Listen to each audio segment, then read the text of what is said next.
Chris, what's going on, my friend? How are you? Appreciate you doing this once again. Yeah, man, of course. I mean, I kind of want to go to Hilton Head now. That sounds awesome. Yeah, I'm looking forward to it, man. We're actually heading out this afternoon. So going to be Nice. there a couple of days. We'll be posted up doing the live show there Thursday and Friday. Going to play a little bit of golf while we're down there too. So it's going to be a full-on weekend, man, which you need all those things, I think, to distract us what's going on the field with South Carolina right now. First thing, Chris, before we get into everything, how much fun have you had with Tennessee fans on social media this week? It means so much to me that you asked. And it like cracks me up because it doesn't matter if I'm on here. I was on Sirius XM with SC Network this morning, whatever other shows I have. It's been the first question that's been asked ever since. I'm frothing still at talking shit to Tennessee fans because for a full year, and you guys I think you guys may have forgotten it because we got it in inverse years, right? Where you guys beat the shit out of them last year, and Bama comes in and loses in horrific fashion. But it could not have happened in a more perfect way because to not only beat Tennessee in the way they did, but to watch them bitch about the refs is so comically beautiful. Because last year, you're talking about a Bama team that goes in there, had 17 penalties for 130 yards. I remember at one point Bama got called for 5 offensive penalties in a span of 3 plays.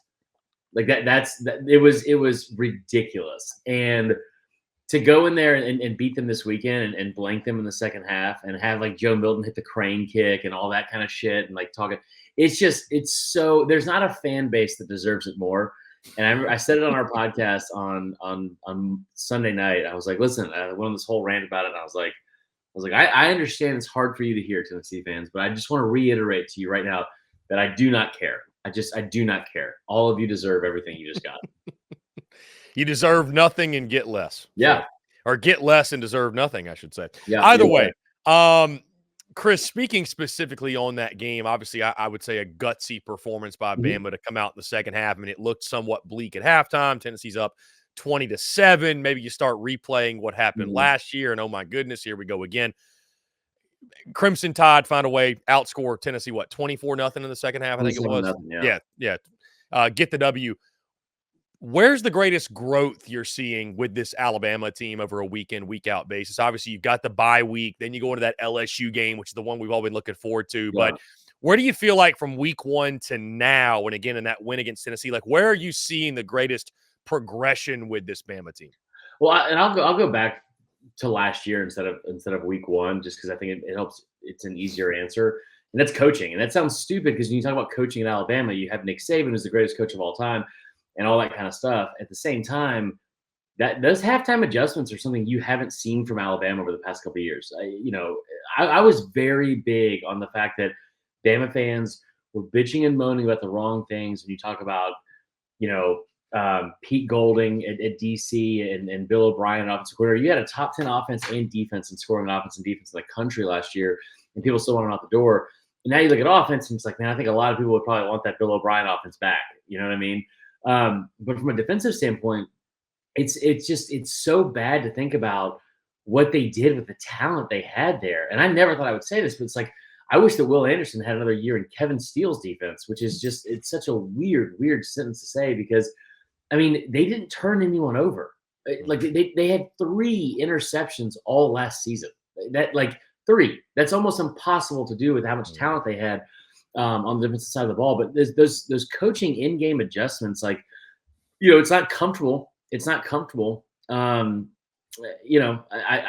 compared it to, I don't care, this is your show, so I'm going to say it anyway. But I compared it on my show that watching Bama football is like when your significant other gives you permission to go in the back door. It's because it's going to be very uncomfortable for at least one side for almost the entire time, and it's not fun except for one person for the most part. And that's so terrible.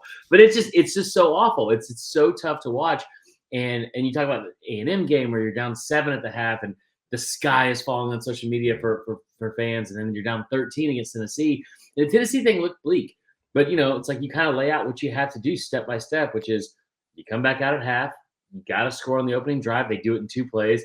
You got to make stops, and you got to turn them over. And they did all those things. And And it's been really fun. It sounds stupid and arrogant as a Bama fan, but I think Bama fans are so entitled and obnoxious in general that it's hard for them to remember like what it's like to be a fan of like this is fun. Like this is, I went back and rewatched the Tennessee second half. It's just it's been fun because you're watching a team kind of grow up in front of you, and then also it's like all the games matter again. And for a while there, as stupid as it sounds, like you're talking about a team that has like a 4-game season, and you're kind of hurry up and get to the next one constantly. So it was kind of like being a fan of the Patriots when Tom Brady was the quarterback. Like the regular season's kind of a footnote. It's like just get us to the season. And I kind of equate it to cheering for Gamecocks women's basketball over the last couple of years, where it's like the regular season, I hate to say it, is so meaningless because if you don't win the national title, the season was a failure anyways. So it's like the season doesn't start until like the Elite Eight. Like truly, it's crazy as that sounds. Tacoma we go, Chris. And before we get into the game, how surprised, if surprised at all? I think I asked you this a couple of weeks ago, but I mean, I'm sure you're seeing the chatter starting to increase. And I know with the portal, with an IL, right, we don't, coaches aren't getting quite the window they used to. But I mean, I'm someone that I think just how quickly a portion of Gamecock Nation has turned on Shane Beamer has been really surprising to me because this was a guy with the offseason, Chris, I would have told you he was untouchable. Now, granted, I knew that no coach was immune to the effects of losing, but like it even stuns me to see that.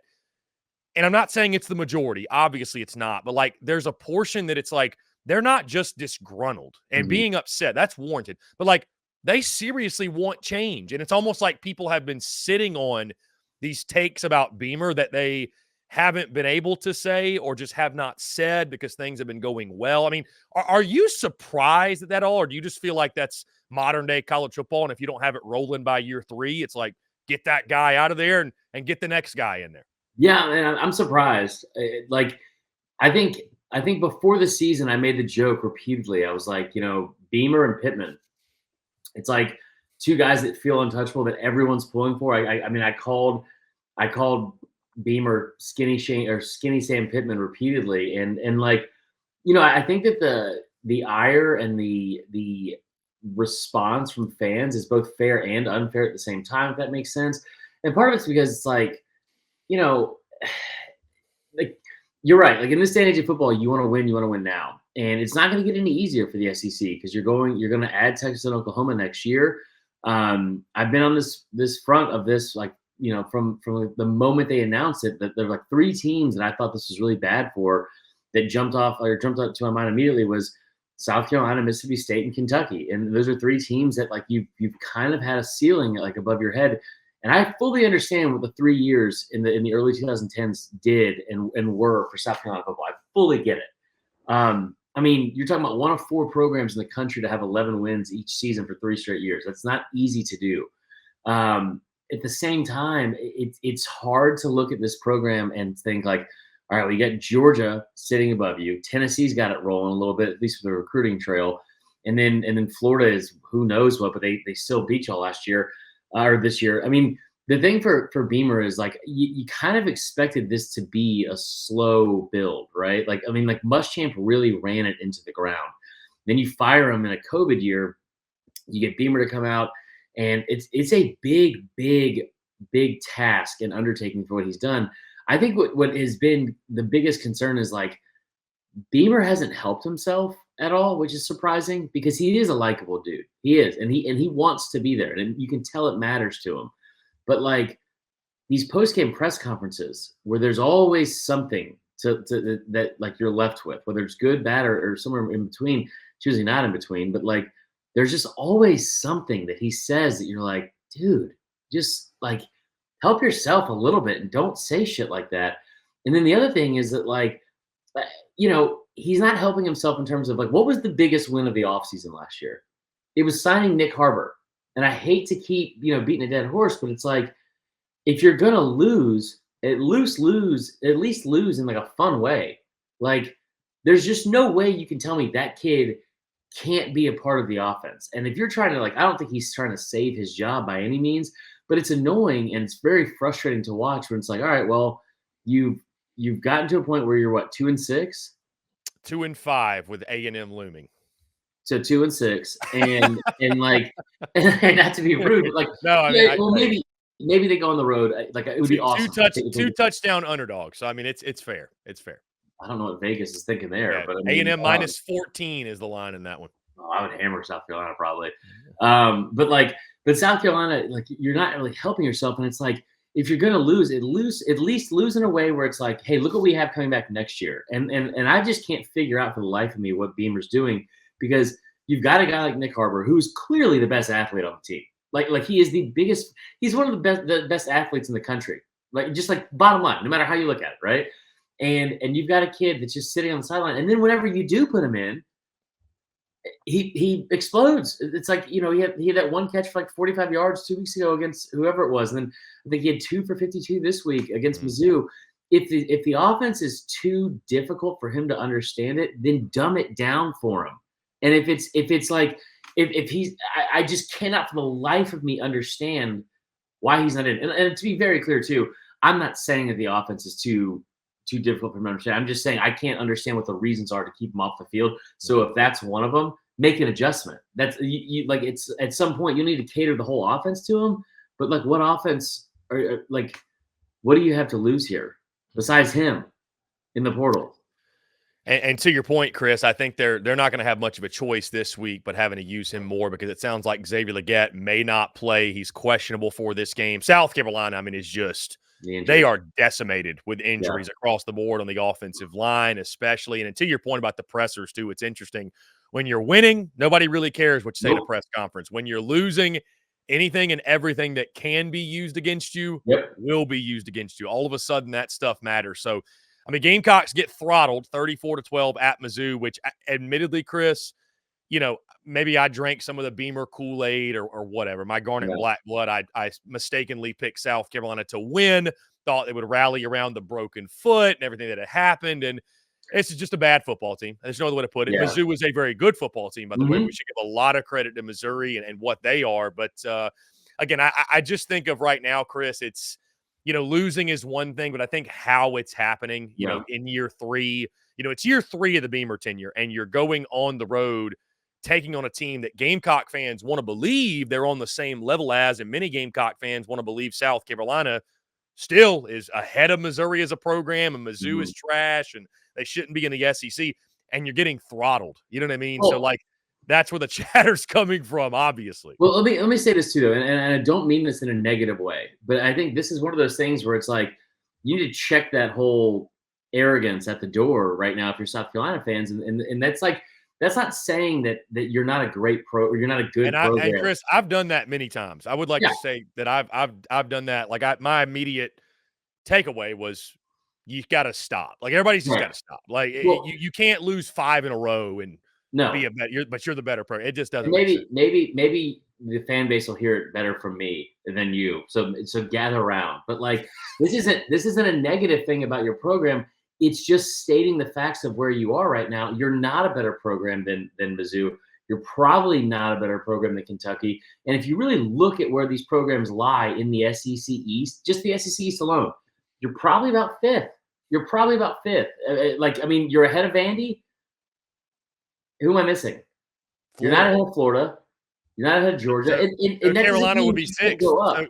So Carolina would be 6th or a tie 5th. Right now, I think that's probably an accurate thing where they are. And here's the thing. I'm talking about this year. This is not an end result of like the Beamer era. We've seen the highs of the Beamer era in terms of wins. We haven't seen it from like a full season, but it's not like you guys have had the best run of luck anyway. It's like your offensive line and defensive line has been really, really bad, especially in the offensive line. And the offensive line and then the receiver position, which is arguably your best and deepest position going into the year, is decimated with injuries. So it's like, it's tough. I've said this over and over and over again with Bama and receivers, Clemson and quarterback and then receiver. Like, it's hard to replace year after year of really, really good talent, sometimes generational talent. The best talent that's come from South Carolina over the past couple of years has been defensive back and probably a little bit on defensive line. And it's hard to replace some of those guys. And like, I don't care if Jordan Birch didn't pan out at Carolina. He's still a 5-star recruit that's right down the road. It's a really good player that's doing pretty well at Oregon. It's hard to replace those kind of guys. So, like, yeah, I know it's year 3, but this isn't always the trajectory of, like, how things work. Mhm. I mean, fuck, man. Like, if we're talking about just my life in general, we're here. We're here all the time. And maybe for right now, you're here. I promise you're going to come back up, but you also have to, like, you can't overreact in, like, the moments like this where it's like the sky is falling. We need to replace Beamer right now, because who are you going to go get that's somehow going to be necessarily better than Beamer? And I don't think Beamer's that bad. Success isn't linear, and it's funny, Chris, how in real life, obviously, I mean, I can attest as an entrepreneur, like we Mhm. allow for failure and we embrace it, look at it as a great thing. But when it comes to sports, it's just frowned upon. I would ask you this, Chris, as someone that I think you're detached enough from it, Yeah. because unfortunately, and again, I'm somewhat stunned by it that this Mhm. week this has been a lot of the commentary and content we've produced that talking about where we sit year 3 of the Beamer era. How long should he get? Right. I'm getting Yeah. questions like, when should we pull the trigger? What have you? Like, you're looking at this from the outside perspective. What do you think the window should be? I mean, I just, because I look at it as I think Beamer gets until 2025 at minimum, which would be Mhm. year 5. If South Carolina is still meddling around 5-7 or 6-6, Yeah. Chris, I just don't think coaches get that long anymore. Like I Yeah. just I think once you get to year 5, into year 5, you know what you have for the most Yeah. part.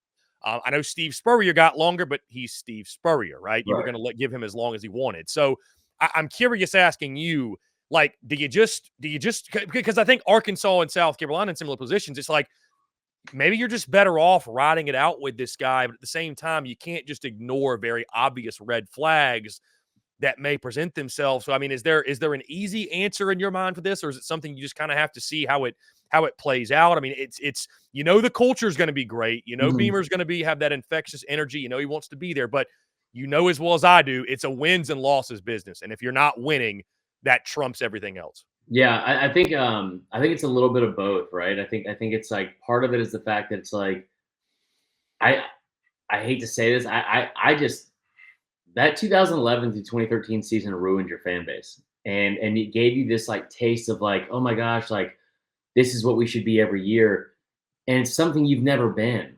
It's that's something you've never been, and you were for 3 years. And I'm not saying this to be a dick, but what did you win during those 3 years? That was so, like, you didn't win a division title, let alone a conference or national, anything like that.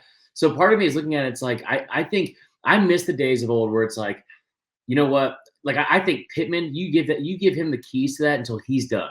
And because, like, if you're Arkansas, what is the ceiling? Especially, I know they're going to go away from divisions at least for a year, but, like, what is the ceiling for the SEC West? And now if you're Beamer, you're coming into not only the SEC East, which was down for a while, but you're coming in at this time where it's like Kirby has the best program in the country and hates you for some reason.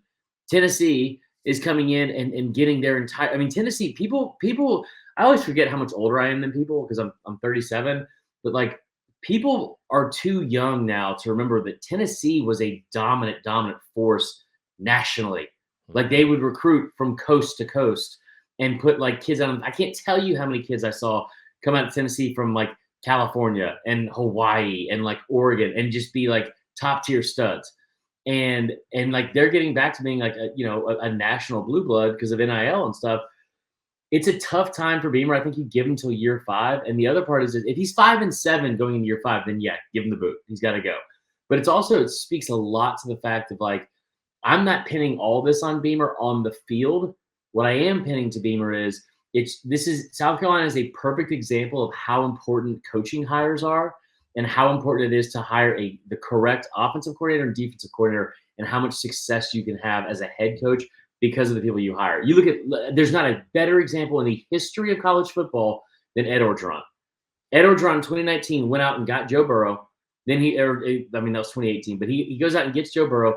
Then he comes out and gets what's his name, the passing game coordinator, who was like Brady, right? Joe Brady. Yeah. He goes out and gets Joe Brady and keeps Insminger, and it's like all of a sudden we have these receivers that were, one's a 2-star recruit, one's a 4-star recruit. They're running on everyone, and then we have this new innovative type of offense that's like torching everyone. There's not weren't they picked to finish like third in the West that year or something? I I think think the year probably they I know that was one of Bama's revenge tour years. I know that because of 2018. But like, but yeah, I mean, like I think it just goes to show you that, and I don't think that they have a bad hire on offense. I think he's been very hamstrung with the injuries, but defense has been atrocious. And you have to go out and go get yourself a D coordinator that's going to turn this thing around because I just yardage doesn't really matter on the scoreboard. But my God, if you could give up like 100 less yards a game, which doesn't seem to be that difficult considering how much they're giving up. That kind of stuff matters. Mm. Yeah, it's been rough sledding for the Gamecocks defense, to say the least. You look across the board of the statistics, Marler, and what's scary is if it's not one thing, it's another, in the sense Right. of when South Carolina says, you know what, our secondary is terrible, last in the country in pass defense, we're going to sell out to stop the pass. Well, then you give up over 200 yards on the ground. It's like, Yeah. well, you just can't win. And on that note, you take on Texas A&M this weekend. You got your reaction to the line. Aggies are a 14-point favorite. They come off the bye week. South Carolina goes to a place in Kyle Field. They've never won before. South Carolina, Gamecock Nation is dejected.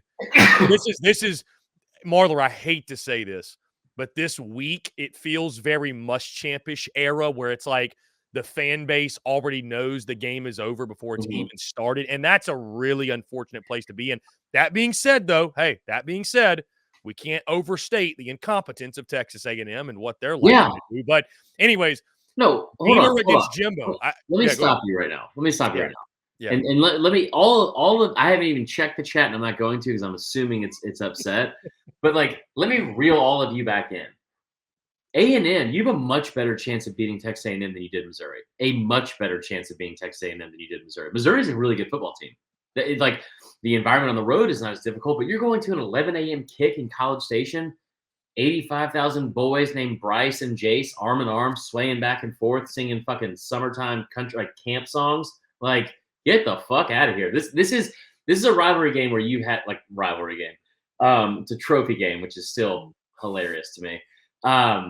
This game, you have a much better chance of winning. And I think if there's a game you talk about rallying the troops or stupid shit that could happen to where South Carolina can pull out a victory, it's this one. So I don't think this is a must-champ era type loss that you're walking into. I know what I said earlier and about how on paper it's terrifying to think the fact that A&M leads the country in sacks and South Carolina seemingly leads the country in sacks allowed. That being said, Spencer Rattler on the road hasn't been the best.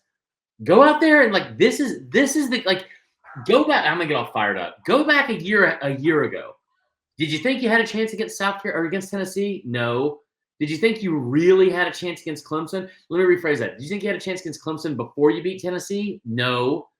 So going into this mindset of, or going into this game with the mindset of oh, we have no chance. Good. Because you didn't think you did last year when you had the best chance to win. Did you think you had a chance to go on the road and beat Georgia in 2019? Because I didn't. You were 4-8. And you fucking beat them. Go in there and shock the world. Do what Beamer and South Carolina tends to do in this situation, and that is linger and stick around, and then all of a sudden it's in the fourth quarter, and you want to talk about somebody getting fucking tight in the fourth quarter games. Jimbo Fisher with his job on the line, because Beamer doesn't have his job on the line right now, regardless of all the ire from the fans. So go win a fucking ball game, that kind of stuff. This is a perfect spot for South Carolina. And I swear to God, if that's the clip you show and I look remotely fat, I'm going to punch you in the mouth next time I see you.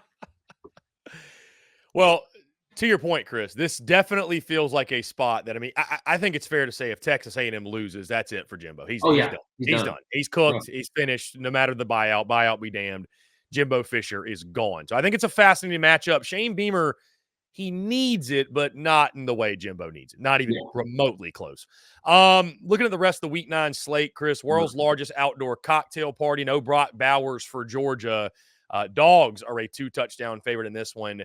Does Florida stand a shot at the upset because of no Brock Bowers? Do you think they can keep up some of that offensive momentum they generated against the Gamecocks, or would you expect Georgia to roll in this one? I hope Florida wins. I don't care how that sounds. It is what's today? October 26th or 25th? 25th. October 25th.